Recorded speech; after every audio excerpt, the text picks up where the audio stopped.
Wes, hello everybody and welcome to another video. Today we're going to solve a great mystery and a great controversy. No, not really, but this is a video about whether Balrogs have wings or not. This discussion, my dear friends, has been going on since, well, basically Peter Jackson made his movies, because before that people only had the books and, well, that was pretty much it, because if I remember correctly, the Balrog scene from the Bakshi's animated feature was deleted. The scene wasn't originally included. If I remember correctly, it was released a little bit later. It's definitely out there on the internet. And Ralph Bakshi, whom I follow on Twitter, shares it from time to time. But because the Balrog topic is very much now and very much in at the present time, because it has appeared in that shit show called The Rings of Power, and it was, quite honestly, one of the better looking things in the show, because they just simply copied the design that Peter Jackson came up with in his movies. I thought I could provide you with, well, the most reliable information there is. That is the source material! What Tolkien actually wrote. And I am in a very, very enviable and very beautiful position.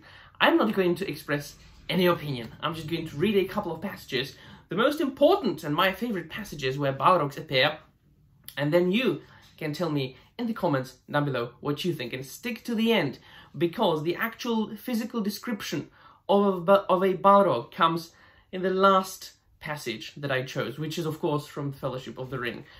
So for the first passage I chose is actually at the very beginning of the Silmarillion in Valaquenta, which deals with the creation and with the Valar and with the Ainur, which is basically the same thing. Valar were the Ainur that came to Arda, and the Maiar, which are the spirits that I'm going to talk about, like those that then later became the characters like Sauron or Gandalf or Balrogs, which then you have to think about, oh, they are really at the same level.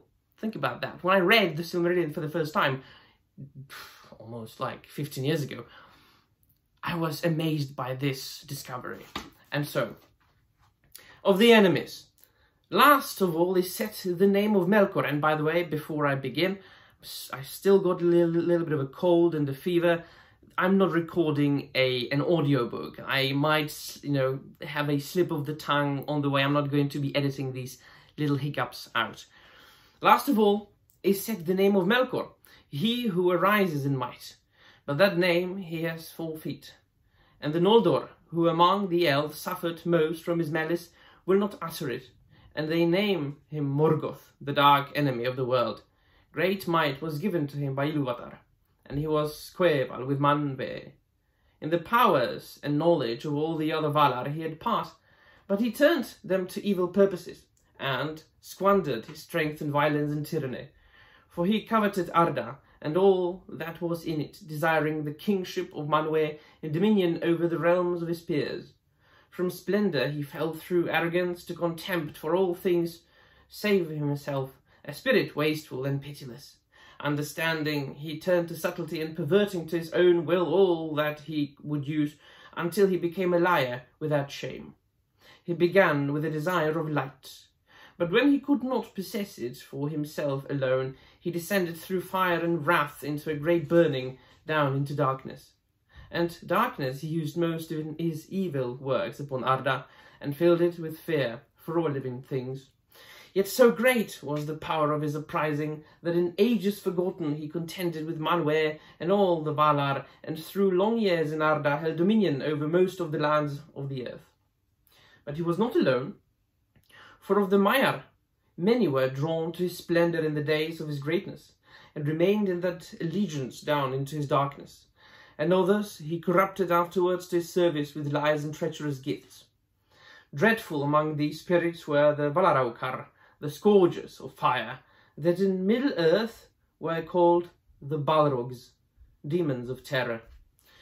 So the next passage I chose is right after the quote-unquote attack of Morgoth and Ungoliant on the 2 trees of Valinor, Laurelin and Telperion, when they were escaping, and of course Ungoliant wanted to eat more and more and more and more, and she kind of attacked Morgoth, and he was saved by his Balrogs.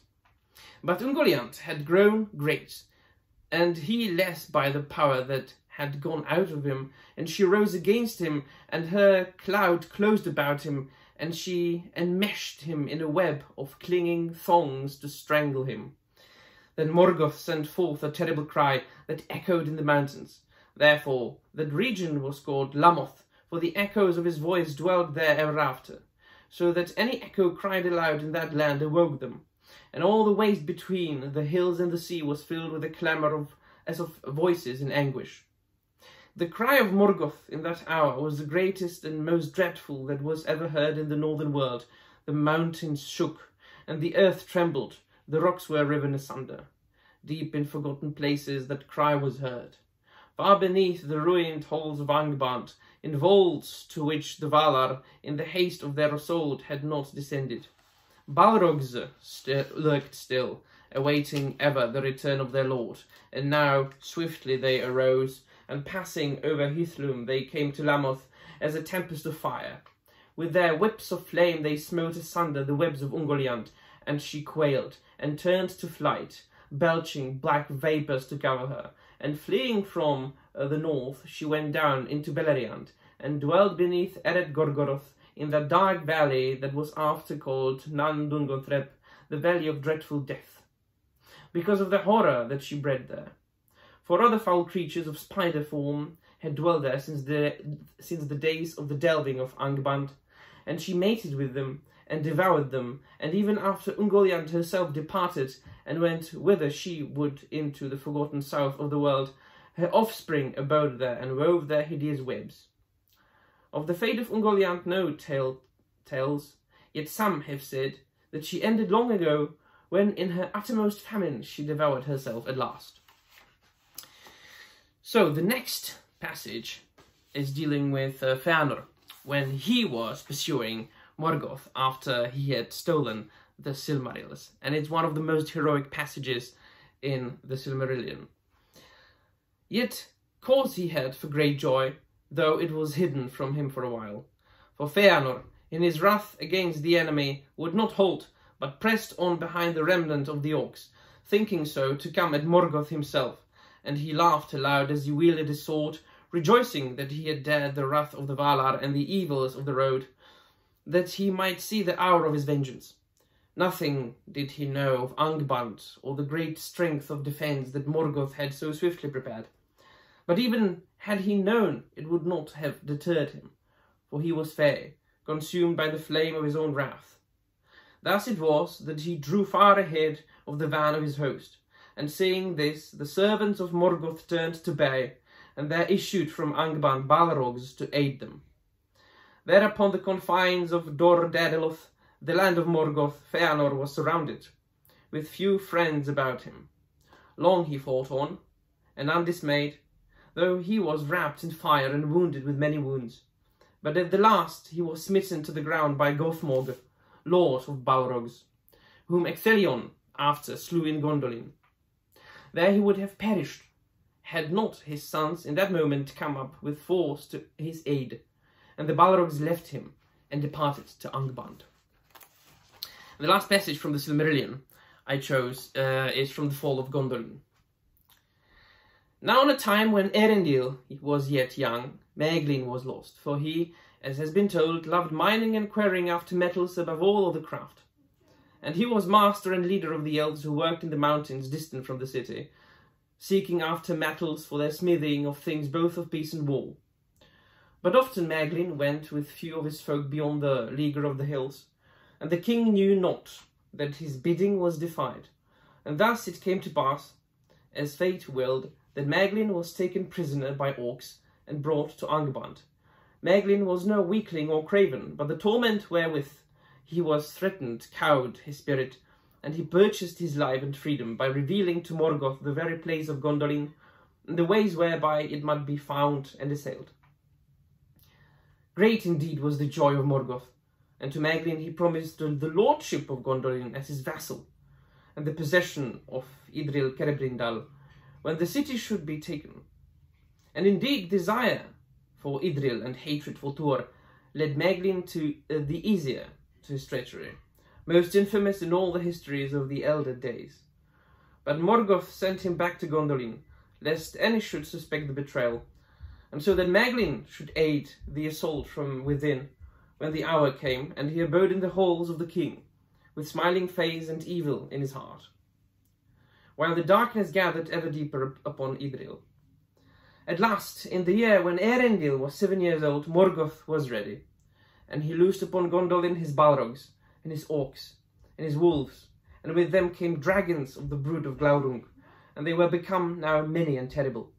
The host of Morgoth came over the northern hills where the height was greatest, and the watch least vigilant, and it came at night upon a time of festival, when all the people of Gondolin were upon the walls to await the rising sun, and sing their songs at its uplifting. For the morrow was the great feast that they named Gates of Summer. But the red light mounted the hills in the north, and not in the east, and there was no stay in the advance of the foe until they were beneath the very walls of Gondolin, and the city was beleaguered without hope.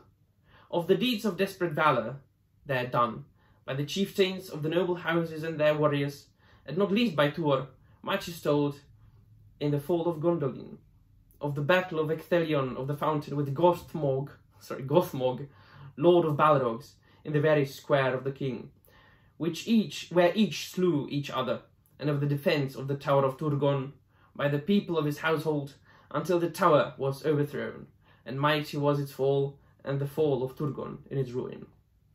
And finally, we are getting to the Fellowship of the Ring and that very famous passage in Khazad-dûm.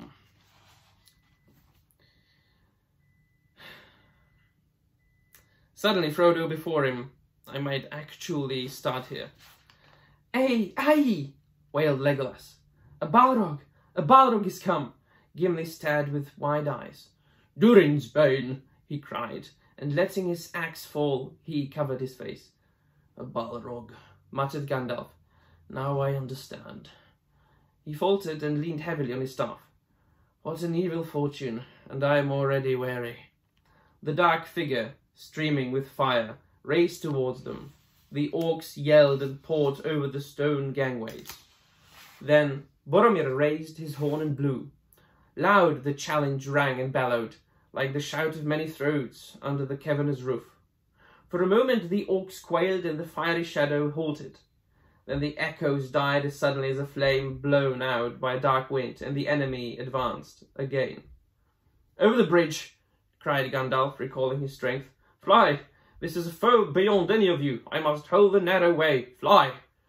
Aragorn and Boromir did not heed the command, but still held their ground, side by side, behind Gandalf at the far end of the bridge. The others halted just within the doorway at the hall's end and turned, unable to leave their leader to face the enemy alone. The Balrog reached the bridge. Gandalf stood in the middle of the span, leaning on the staff in his left hand, but in his other hand, Glamdring gleamed, cold and white. His enemy halted again, facing him, and the shadow about it reached out like two vast wings. It raised the whip, and the thongs whined and cracked. Fire came from its nostrils, but Gandalf stood firm. You cannot pass, he said. The orc stood still, and a dead silence fell. I am a servant of the secret fire, wielder of the flame of Arnor. You cannot pass. The dark fire will not avail you, flame of Udun. Go back to the shadow. You cannot pass. The Balrog made no answer. The fire in it seemed to die, but the darkness grew. It stepped forward slowly onto the bridge, and suddenly it drew itself up to a great height, and its wings were spread from wall to wall. But still Gandalf could be seen, glimmering in the gloom. He seemed small, and altogether alone, grey and bent, like a wizened tree before the onset of a storm. From out of the shadow a red sword leaped flaming. Glamdring glittered wide in answer. There was a ringing clash and a stab of white fire. The Balrog fell back, and its sword flew up in molten fragments. The wizard swayed on the bridge, stepped back a pace, and then again stood still. You cannot pass, he said. With a bound the Balrog leaped full upon the bridge. Its whip whirled and hissed. He cannot stand alone, cried Aragorn suddenly, and ran back along the bridge. "Elendil!" he shouted. "I'm with you, Gandalf." "Gondor!" cried Boromir, and leaped after him. At that moment Gandalf lifted his staff, and crying aloud, he smote the bridge before him. The staff broke asunder and fell from his hand. A blinding sheet of white flame sprang up. The bridge cracked. Right at the Balrog's feet it broke, and the stone upon which it stood crashed into the gulf, while the rest remained poised, quivering like a tongue of rock thrust out into emptiness. With a terrible cry, the Balrog fell forward, and its shadow plunged down and vanished. But even as it fell, it swung its whip, and the thongs lashed and curled about the wizard's knees, dragging him to the brink. He staggered and fell, grasped vainly at the stone, and slid into the abyss. "Fly, you fools!" he cried, and was gone. Well, and that, as they said, is enough said. Or as they say, is enough said. Let me know in the comments down below what you think. That'll be all. Thank you very much for watching. Namaste.